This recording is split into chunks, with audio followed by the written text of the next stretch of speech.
જય શ્રી કૃષ્ણ. નમસ્કાર મિત્રો, સ્વાગત છે તમારું અમારા આજના એક નવા વિડીયોમાં.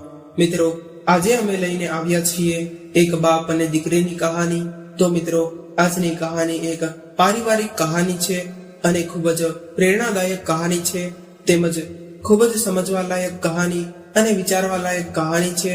તો તમને વિનંતી છે કે આ કહાનીને અંત સુધી ધ્યાનથી સાંભળજો અને કહાની શરૂ કરીએ તે પહેલા વિડીયોને લાઈક કરી તમારા મિત્રો સાથે શેર કરી દેજો. અને હજુ સુધી જો તમે આ ચેનલને સબસ્ક્રાઇબ ન કરી હોય તો ચેનલને અત્યારે જ તે સબસ્ક્રાઇબ કરી દેજો તથા કોમેન્ટ બોક્સમાં સાચી શ્રદ્ધાથી હર હર મહાદેવ લખી દેજો, જેથી ભગવાન ભોલેનાથની કૃપા આપણા સૌ પર નિરંતર બની રહે. અને તમને નિવેદન છે કે અમારી ચેનલને સબસ્ક્રાઇબ ન કરી હોય તો સબસ્ક્રાઇબ કરી લેજો.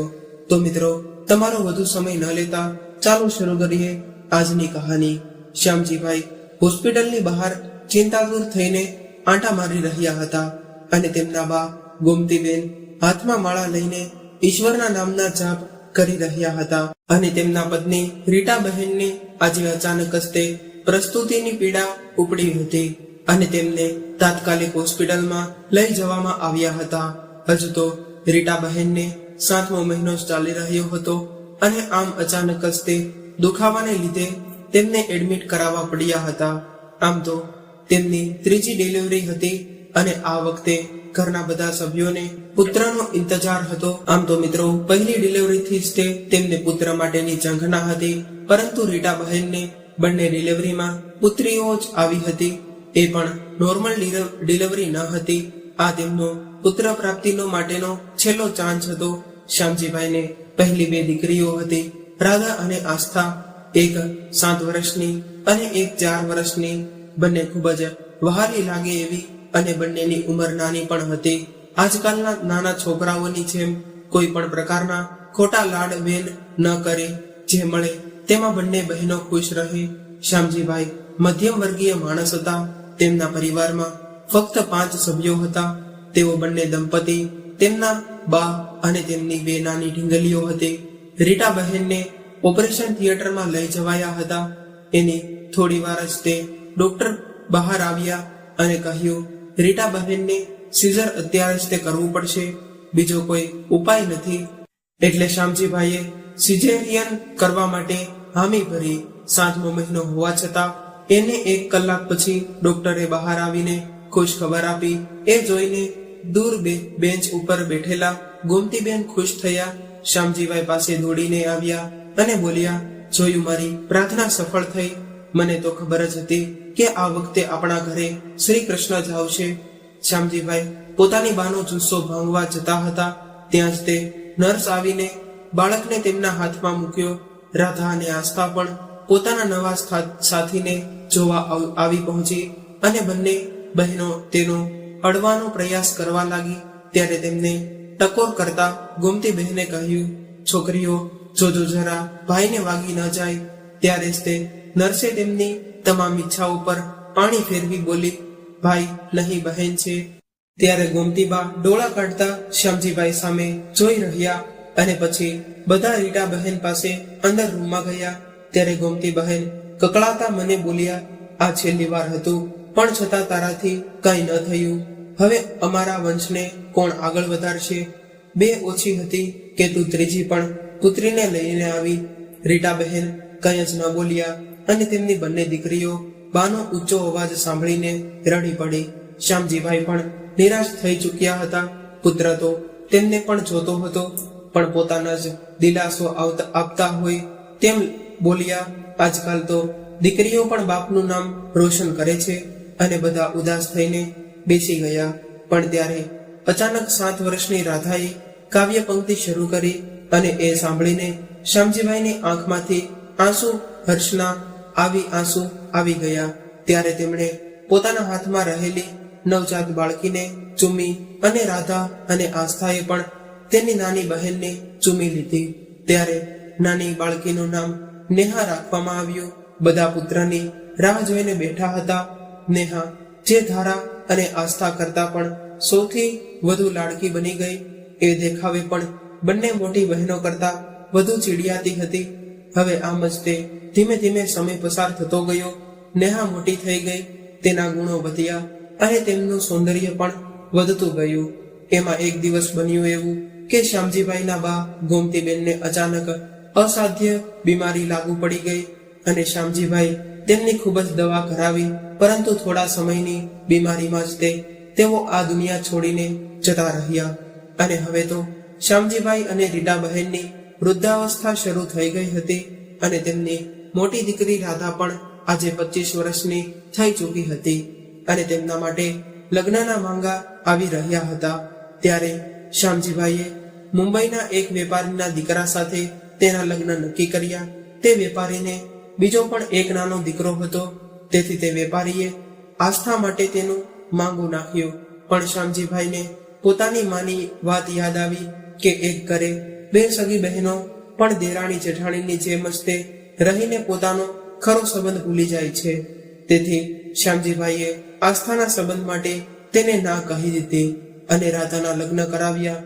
રાધાના લગ્ન થયા ત્યારે નેહા ફક્ત 18 વર્ષની હતી, પણ તેનું રૂપ 16 કળાએ ખીલ્યું હતું. આટલી નાની ઉંમરમાં પણ તેના માંગા આવવા લાગ્યા હતા. હવે રાધાના લગ્નને 3 વર્ષ થઈ ચૂક્યા હતા અને તે ડિલિવરી કરાવવા માટે પોતાના પિયરમાં આવી હતી અને આસ્થા માટે એક NRI નું માંગુ પણ લઈને આવી હતી. તેથી મસ્ત માટે સંબંધ જોવાનું નક્કી કર્યું અને છોકરાવાળા આસ્થાને જોવા માટે આવ્યા. પણ ત્યારે નેહાને લાઇબ્રેરીમાં મોકલી દેવામાં આવી હતી, કારણ કે ઘણીવાર એવું થતું હતું કે આસ્થાને જોવા માટે આવે તો નેહાને પસંદ કરીને તે લોકો જતા રહે. આસ્થાને પણ હવે લાઇબ્રેરી જવાની આદત થઈ ચૂકી હતી. આમ પણ વીકેન્ડમાં બુક વચ્ચે જ રહેતી, તો દરેક વખતની જેમ આ વખતે પણ તે લાઇબ્રેરી ગઈ અને પોતાની જગ્યાએ બેસીને બુકમાં ખોવાઈ ગઈ. ત્યારે તેમની સામે ઘણા લોકો આવતા અને જતા હતા, પણ તેનું બુક બહાર ધ્યાન ન હતું. ત્યારે તેની સામે એની નાની ઉંમરનો એક યુવક આવીને બેઠો અને નેહાએ બુક બહાર ન જોયું. ત્યારે તે યુવકની નજર નેહાને જોઈને તેનું ધ્યાન ખેંચી રહી હતી. હવે પોતાનો સમય થતા નેહા લાઇબ્રેરીથી નીકળી ગઈ અને તે યુવક તેને શોધતો તેની પાછળ ચાલવા લાગ્યો. ત્યારે સાંજના ટ્રાફિકમાં એ ખોવાઈ ગઈ તેની તેને ખબર જ ન રહી. અહીં બીજી બાજુ આસ્થાનો સંબંધ પણ નક્કી થઈ ગયો હતો અને પછીના અઠવાડિયામાં જ તેની સગાઈ નક્કી થઈ અને 1 મહિનામાં જ લગ્ન કરાવવા માટે એક NRI લોકો આવ્યા હતા, જેમને લગ્ન કરીને તરત જ પરત ફરવાનું હતું. ત્યારે શ્યામજીભાઈની મૂંઝવણ વધી ગઈ હતી અને તેઓ વિચારી રહ્યા હતા કે ફક્ત 1 મહિનામાં લગ્નની બધી જવાબદારીઓ કઈ રીતે પૂરી કરવી અને પાછી સગાઈ પણ ફક્ત 1 જ અઠવાડિયામાં જ. તે ઉપરથી રાધાને પણ 7મો મહિનો ચાલી રહ્યો હતો. પણ ત્યારે નેહાએ એક દીકરો બનીને તેની બધી જ જવાબદારીઓ પોતે ઉપાડી લીધી હતી અને શ્યામજીભાઈને ટેન્શનમાં તેમની તબિયત પણ ખરાબ થઈ ગઈ હતી અને જોતજોતામાં સગાઈનો દિવસ પણ આવી ગયો હતો. સગાઈમાં બધા લોકો નેહાના કામના વખાણ કરી રહ્યા હતા. નેહાને પહેલીવાર આસ્થાના સાસરિયા પક્ષમાં રજૂ કરવામાં આવી અને બધાને તે ખૂબ જ વહાલી લાગી અને હવે તો તેની માટે પણ ઘણા બધા માંગા આવવા લાગ્યા હતા. પેલો લાઇબ્રેરી વાળો છોકરો પણ ત્યાં સગાઈમાં આવ્યો હતો. તે આસ્થાના પતિનો માસીનો છોકરો હતો. તેનું નામ નીતિન હતું. તેને તો નેહા પહેલેથી જ ખૂબ જ ગમી ગઈ હતી. ત્યારથી જ તેણે તેને લાઇબ્રેરીમાં જોઈ હતી અને નીતિન હવે ખૂબ જ તે ઉતાવળો બન્યો નેહા સાથે વાત કરવા માટે. તેણે ઘણી ટ્રાય કરી. નેહા ક્યારેય એને એકલી પડી અને તેની સાથે વાત કરી, પણ નેહા બહેનની સગાઈ હોવાથી ખૂબ જ વ્યસ્ત હતી. સગાઈ પતી ગઈ પછી બધા ઘરે જતા રહ્યા, પણ નીતિનનું મન કાબુમાં ન રહ્યું. તે નેહા વિશે ઘણું બધું જાણવા ઉત્સુકતા હતો. તે સગાઈ પછી અવિનાશને મળ્યો. તેની આસ્થા અને સગાઈ થઈ હતી અને તેને જણાવ્યું કે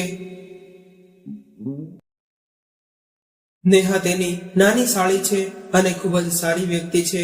પછી શું અવારનવાર નીતિન નેહાને જોવા લાઇબ્રેરીમાં જવા લાગ્યો, પણ બહેનના લગ્નના કામમાં અટવાયેલી નેહાએ હવે લાઇબ્રેરી જવાનું બંધ કરી દીધું હતું. અવિનાશનો સહારો લઈને નીતિન નેહાના ઘરે પહોંચ્યો અને પોતે પણ કોઈ કામ હોય તો તે મદદ કરશે એમ કહ્યું. ત્યારે શ્યામજીભાઈ બોલ્યા, બેટા તારો આભાર, પણ નેહા બધું સંભાળી રહી છે. તો અવિનાશ બોલ્યો, છતાં પણ પપ્પા, કઈ જરૂર હોય તો તમે નીતિનને કહી શકો છો. નીતિન બોલ્યો, હા બિલકુલ અંકલ, મને કહી શકો છો. આ લોકોની વાત ચલાવી હતી ત્યાં જ તે નેહા આવી પહોંચી. નેહા બોલી, હાય જીજુ. પછી નેહા બોલી, પપ્પા અત્યારે હું મીઠાઈનો ઓર્ડર આપવા જઈ રહી છું, મારે લેટ થાય તો તમે જમી લેજો. એટલે શ્યામજીભાઈ બોલ્યા, બેટા સાંજ થઈ ગઈ છે, તેથી અત્યારે જવું જરૂરી છે.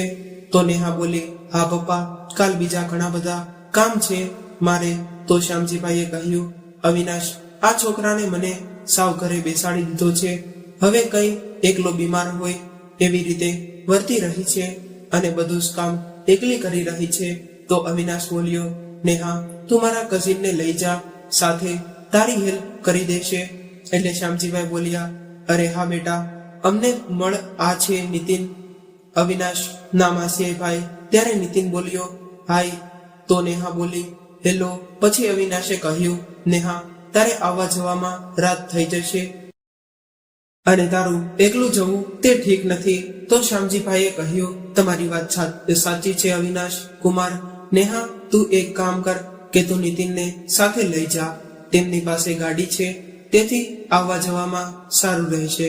તો નેહાએ કહ્યું, ઠીક છે પપ્પા, તમે જેમ કહો તેમ કરીશ. ત્યારે નીતિન અને નેહા બંને નીતિનની કારમાં સાથે ગયા.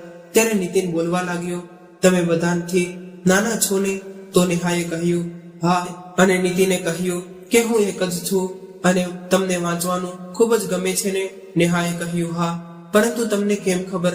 તો નીતિને કહ્યું, તમે જે લાઇબ્રેરીમાં જાઓ છો તે જ લાઇબ્રેરીમાં હું પણ જાઉં છું, મેં ઘણીવાર તમને જોયા છે. પછી નેહાએ અને નીતિને ઘણી મીઠાઈઓ લઈ લીધી અને અંતે એ જગ્યાએ ઓર્ડર આપ્યો અને પછી નીતિન નેહાને ઘરે મૂકવા ગયો. ત્યારે નેહાએ નીતિનને કહ્યું, તમારો ખૂબ ખૂબ આભાર, તમે મારી સાથે આવ્યા તે બદલ. ત્યારે નીતિને કહ્યું, અરે નેહા એમાં આભાર બદલ.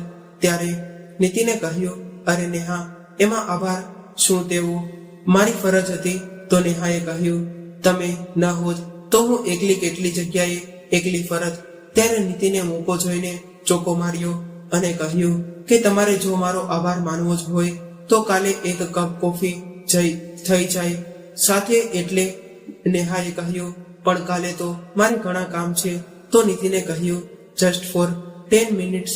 નેહાએ કહ્યું, સમય ખૂબ જ ઓછો છે. પણ ત્યારે નીતિને કહ્યું, તમારે કાલે ક્યાંય જવાનું છે? તો નેહા કહે છે, હા કાલે મારે શોપિંગ કરવા માટે જવાનું છે. નીતિન કહે કે તો બધી લેડીઝ જવાની હશે ને? એટલે નેહાએ કહ્યું, હા અમે બધા સાથે જવાના છીએ. નીતિને કહ્યું, ઓટોમાં જશો? એટલે નેહાએ કહ્યું, હા અમે ઓટોમાં જ જવાના છીએ. એટલે નીતિને કહ્યું, તો એક કામ કરીએ કે હું કાલે તમને લોકોને મારી કારમાં લઈ જઈશ. નેહાએ કહ્યું, ના ના, તમે વધુ તકલીફ ના ઉઠાવો. તો નીતિન બોલ્યો, એમાં તકલીફ શેની? મારા પણ ભાઈના લગ્ન થઈ રહ્યા છે, તેથી મારી પણ કઈ ફરજ બને ને કે નહીં. ત્યારે નેહાની ઘણી બધી ના પાડવા છતાં પણ નીતિન બીજા દિવસે તેમના ઘરે આવ્યો અને ખરીદી કરવા માટે જઈને બધી જ ખરીદીમાં ભાગ લીધો. તેની પાસે કાર હતી એટલે તેમનું કામ જલ્દી પતી ગયું. પછી બધાને ઘરે છોડીને તેણે નેહાને પોતાની કોફીની યાદ અપાવી. ત્યારે નેહા ખૂબ જ થાકી ગયેલી હતી. તેમ છતાં નીતિને થેન્ક્સ કહેવા અને તેમનું માન રાખવા માટે તેનું કોફી પીવાનું જવું જરૂરી હતું. તેથી બંને કોફી પીવા શોપ પર ગયા. ત્યારે નીતિન ખૂબ જ ખુશ થઈ ગયો. એ પછી લગ્નની બધી તૈયારીઓમાં અને લગ્નમાં પણ એ બંને એકબીજાનો સાથ આપ્યો. પણ જેવા લગ્ન પત્યા કે નીતિન ઉદાસ થઈ ગયો, કારણ કે હવે તેની પાસે નેહાને મળવા માટેનું કોઈ પણ બહાનું ન હતું. અને એક દિવસ નીતિન કંઈક વિચારીને નેહાને ફોન કરીને પાર્કમાં મળવા માટે બોલાવે છે. ત્યારે શ્યામજીભાઈ તબિયત ઠીક ન હોવાને કારણે નેહા તેને મળવા જવા માટે તૈયાર ન હતી. પણ નીતિનના આગ્રહવશ થઈને તે બીજા દિવસે તેને મળવા માટે પાર્કમાં આવી. ત્યારે નીતિન ખૂબ જ મૂંઝાયેલો લાગતો હતો. તેને આવી હાલતમાં જોઈને નેહાએ પૂછ્યું, શું થયું છે નીતિન? તું આમ મૂંઝાયેલો કેમ છે? ત્યારે નીતિને કહ્યું, નેહા હું તને કંઈ કહું તો તને ખોટું નહીં લાગે. તો તો નહીં લાગે ને? તે નેહાએ કહ્યું કે અરે એમાં ખોટું શું લાગે, જે કહેવું હોય તે કહી દે. ત્યારે નીતિને કહ્યું, જો નેહા, મને વાતો ફેરવીને કહેવાની જરૂર નથી. હું જાણું છું કે હું તને ખૂબ જ પસંદ કરું છું. આ સાંભળીને નેહા એકદમ મૌન રહી ગઈ. ત્યારે નીતિન ફરીથી બોલ્યો, નેહા, હું તને ખૂબ જ મિસ કરું છું. તું મારી જીવન સંગીની બનીશ. હું તને ખૂબ જ પ્રેમ કરું છું. હું તને બહુ ખુશ રાખીશ. નેહાએ કહ્યું, મેં એ વિશે હજુ વિચાર નથી કર્યો. ત્યારે નીતિને કહ્યું, તું પણ વિચારવા માટે તારો સમય લઈ શકે છે, અને પછી બંને એક અઠવાડિયા સુધી મળ્યા જ નહીં. એકબીજા સાથે કોઈ પણ વાત પણ ન કરી. હવે નેહા પણ નીતિનને લઈને ખૂબ જ કન્ફ્યુઝ રહેતી હતી.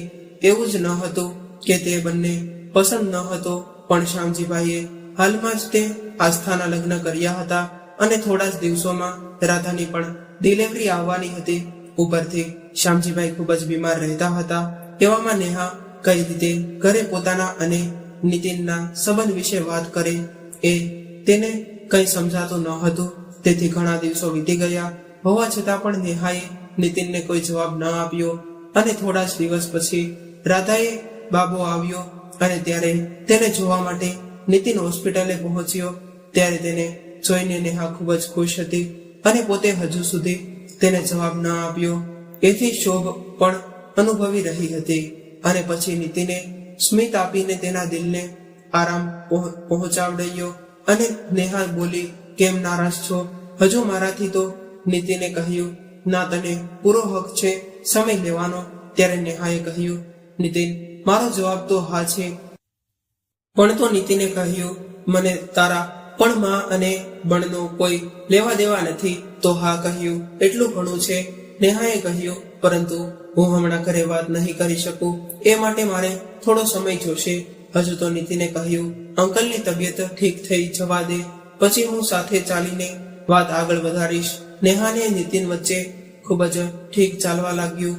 આસ્થાના અને અવિનાશના મેરેજ પછી બધું વ્યવસ્થિત સેટલ થઈ ગયા પછી રાધા પણ પોતાના નાના બાળક અને પતિ સાથે ખુશ હતી. નેહાએ કોલેજ ટોપ કરી, અને શ્યામજીભાઈ અને રીટા બહેનની ખુશીનું કોઈ ઠેકાણું ન રહ્યું. તેમની 3 દીકરીઓ પોતાની જિંદગીમાં ખુશ હતી, પરંતુ તેમને હવે ફક્ત નેહાના લગ્નની ચિંતા હતી. અને એમાં અવિનાશે નીતિનના કહેવાથી તેનું માંગુ નેહા સાથે નાખ્યું. ત્યારે જાણી દુનિયાની બધી જ ખુશીઓ શ્યામજીભાઈને મળી ગઈ હોય તેમ ઉછળી પડ્યા. પરંતુ કહેવાય છે ને મિત્રો, કે દરેક ખુશીઓની સાથે દુઃખ પણ છુપાયેલું હોય છે. એવું જ બન્યું શ્યામજીભાઈની સાથે. આજે જ્યારે તેઓ બેઠા હતા ત્યારે અચાનક તેને હાર્ટ એટેક આવ્યો, અને તેમની તમામ ખુશીને જાણે ગ્રહણ લાગી ગયું હોય. પરંતુ તાત્કાલિક સારવાર મળવાને કારણે 2 મહિનામાં તેમની રિકવરી થઈ ગઈ. અને હવે નેહા અને નીતિનની સગાઈની તારીખ લેવાની હતી. શ્યામજીભાઈ એવું વિચારી રહ્યા હતા કે હવે તેમને નેહાને પરણાવીને નિવૃત્ત થઈ જવું હતું. પરંતુ એ પહેલા જ તેઓ ભાંગી પડ્યા. તેમને એક દિવસ અચાનક જ કિડનીમાં દુખાવો શરૂ થઈ ગયો. ડોક્ટરી તપાસ કરવા પર ખબર પડી કે તેમની એક કિડની ફેલ થઈ ગઈ છે, અને બીજી ડેમેજ છે. તો તેમણે કોઈની કિડનીની ટ્રાન્સફર થાય તો જ તેઓ બચી શકે છે, નહીં તો હવે કોઈ ઉપાય ન રહ્યો હતો. ત્યારે ડોક્ટરે રીટા બહેનને આશ્વાસન આપતા કહ્યું કે જો કોઈ પેશન્ટની કિડની તેમની સાથે મેચ થશે તો તેઓ તેમને કહેશે. બીજી બાજુ નેહાએ પણ ઘણા બધા ડોનર સાથે વાત પણ કરી, પણ કંઈ વળ્યું નહીં. અંતે ડોક્ટરે નેહાને બોલાવીને કહ્યું, શ્યામજીભાઈને કિડની ટ્રાન્સફર કરાવવાનું ઓપરેશન જલ્દી કરવું પડશે. તેમના માટે સમય ખૂબ જ ઓછો છે. નેહાએ ખૂબ જ પ્રયત્ન કર્યા, પણ કંઈ જ ન થઈ શક્યું. અને પછી તેણે એક નિર્ણય લીધો, અને તેણે ડોક્ટર સાથે વાત કરી. ત્યારે ડોક્ટરે તેને પૂછ્યું કે તમે શ્યોર છો ને? ત્યારે નેહાએ હામી ભરી, અને ડોક્ટરને ઘરે લઈને એ વિશે જાણ ન કરવા કહ્યું. પણ ડોક્ટરના કહેવા મુજબ આના માટે ઘરના કોઈ એક સભ્યની સહીની જરૂર હતી. એટલે નેહા ઘરે કોઈને વધુ ટેન્શન આપવા માંગતી ન હતી. તેથી ના છૂટકે તેણે નીતિનને કહ્યું કે તે ઓપરેશન પેપરમાં સહી કરી આપે. પહેલા તો નીતિને હા પાડી. પછી તેને નેહાને પૂછ્યો કે તે શા માટે સહી નથી કરી રહી. તો નેહાએ કહ્યું કે હું પણ સહી કરી રહી છું, પણ પહેલા તમારી સહીની જરૂરી છે. એટલે નીતિને કહ્યું, કેમ મારી સહી? નીતિન, પછી અહીં 2 વ્યક્તિઓની સહીની જરૂર છે, એટલે હું ઘરે કોઈને પરેશાન કરવા નથી ઈચ્છતી.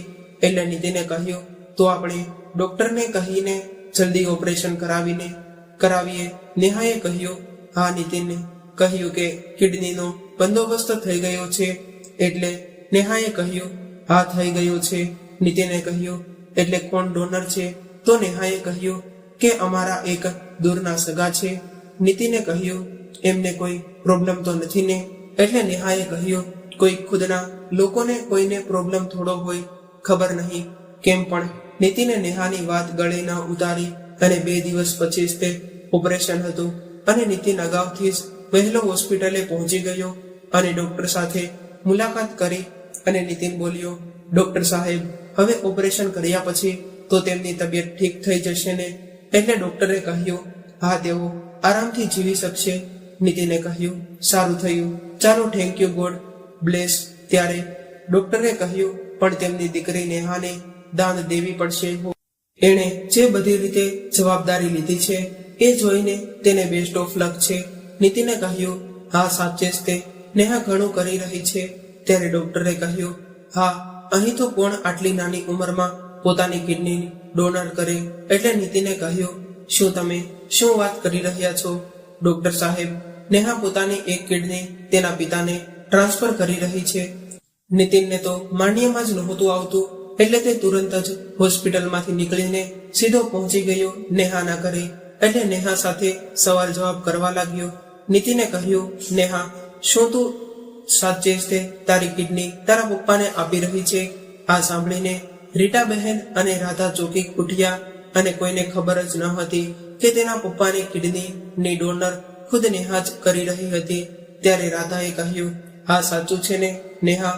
તો નીતિને કહ્યું, નેહા, તું કોઈ જવાબ કેમ નથી આપી રહી? તો નેહાએ કહ્યું, હા, આ સાચું છે અને હું જ કરી રહી છું મારા પપ્પાને કિડનીની ડોનર. એટલે રીટા બહેન કહે છે, પણ બેટા, તારી સામે તારી પૂરી લાઈફ પડી છે. નીતિને કહ્યું, પણ હું પણ તો છું ને? તો નેહાએ કહ્યું, તને લોકો નાની એવી વાતને ખૂબ જ મોટી ન બનાવો. માણસ એક કિડની પર પણ જીવી શકે છે. એટલે નીતિને નેહાને કહ્યું, મારે તમારી સાથે થોડી વાત કરવી છે, અને એ પણ એકલામાં. એટલે તે બંને થોડી વાર માટે બહાર ચાલ્યા ગયા અને વાત કરે છે. નેહાએ કહ્યું, મને ખબર છે નીતિન, તું શું કહીશ. એટલે નીતિને કહ્યું, તારા મમ્મીની વાત સાચી છે. તારી સામે તારી પૂરી જિંદગી પડી છે. આપણે બીજો કોઈ ડોનર શોધી લઈશું. એટલે નેહાએ કહ્યું, પણ ક્યારે? તો નીતિને કહ્યું, ખૂબ જલ્દી. પણ નીતિન, તમારા પપ્પા સામે પણ જરા સમય નથી. નેહાએ, તું ચિંતા ન કર, હું કરી લઈશ બધું. નીતિન, પણ મેં નિર્ણય લઈ લીધો છે અને એ ફાઇનલ છે. એટલે નીતિને કહ્યું, નેહા, તારો નિર્ણય બદલાવવો જ પડશે. એટલે નેહા કહે છે, હું નહીં બદલું. તો નીતિને કહ્યું, પણ નેહા, આપણા ભવિષ્યનું શું? ત્યારે નેહાએ કહ્યું, નીતિન, તું એવું ઈચ્છે છે કે આપણા ભવિષ્ય માટે વિચારીને હું મારા પિતાને મરવા દઉં? તો નીતિને કહ્યું, ના, હું એવું નથી કહેવા માંગતો, પણ તું તારી જિંદગી ના બગાડ. એટલે નેહાએ કહ્યું, મારી કોઈ જિંદગી નથી બગડી રહી, અને બગડે છે તો આ મારા પપ્પાની આપેલી જિંદગી જ ને. તો નીતિને કહ્યું, તો તું નહીં માને એમને? તો નેહા, હું કહ્યું, ના, હું નહીં માનું. એટલે નીતિને કહ્યું કે હું એવું નથી ઈચ્છતો કે તું તારા પપ્પાને તારી કિડની આપે. તેથી નેહા, તારે હવે તારા પપ્પા અને મારા 2 માંથી કોઈને પણ એકને પસંદ કરવા પડશે. નેહાએ કહ્યું, હું મારા પપ્પાને પહેલેથી જ પસંદ કરી ચૂકી છું. જેમ મારી સામે મારી જિંદગી છે, એમ મારી સામે પણ મારી પૂરી જિંદગી છે, અને તું સંપૂર્ણ આઝાદ છે. તું જઈ શકે છે. નીતિને કહ્યું, પણ મારે તો તારી સાથે જીવવું છે. તો નેહાએ કહ્યું, અને મારે મારા પપ્પા સાથે તેઓ હવે કામ નહીં કરી શકે, તેથી મારે તેમની બધી જવાબદારીઓ ઉપાડવી પડશે. ત્યારે નીતિને નેહાને ઘણી બધી સમજાવવાની કોશિશ કરી, પણ તે ન માની. અંતે નીતિને તેને છોડીને ચાલ્યા જવાનું નક્કી કર્યું, છતાં તે ના માની. તેના ઘરના લોકોએ પણ તેને સમજાવી, પણ તેણે કોઈનું ન માન્યું.